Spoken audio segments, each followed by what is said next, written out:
നമുക്ക് ഈ ചൂടത്തൊന്ന് ചില്ലാവണ്ടേ. ഞാനിപ്പോഴുള്ളത് മുസഫ ഷാബിയ പത്തിലെ കിസ്മത്ത് റെസ്റ്റോറൻറ്റിലാണ്. ഇവിടുത്തെ ഷെഫിൻ്റെ കുറച്ച് പുതിയ ഡിഷസുകളുണ്ട്. അപ്പോൾ അതൊക്കെ എന്താണെന്നുള്ളത് നമുക്കൊന്ന് കയറി നോക്കണ്ടേ. വാ. ഒരു ജ്യൂസും ചായയൊക്കെ കുടിച്ചൊന്ന് റിഫ്രഷായി നേരെ കിച്ചണിലേക്കാണ് കയറി ചെന്നത്.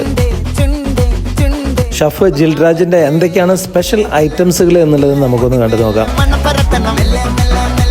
ഫിഷിൻ്റെ വെറൈറ്റീസാണ് ഷെഫ് ഇവിടെ തയ്യാറാക്കിക്കൊണ്ടിരിക്കുന്നത്. കാന്താരി ഫിഷ് തവ. ഇതാ ഈ കാണുന്ന ഐറ്റമാണ് ചാർക്കോൾ കിഴി. സ്റ്റാർട്ടറായിട്ടും മെയിൻ കോഴ്സായിട്ടൊക്കെ കഴിക്കാൻ പറ്റുന്ന പാൽക്കുഞ്ച്. ഷെഫിൻ്റെ ഒരു സ്പെഷ്യൽ മസാലയിൽ തയ്യാറാക്കുന്ന പ്രോൺസിൻ്റെ പിരിപിരി. തവയിലിട്ട് നന്നായി മൊരിച്ചെടുത്ത ബീഫ് കാന്താരി.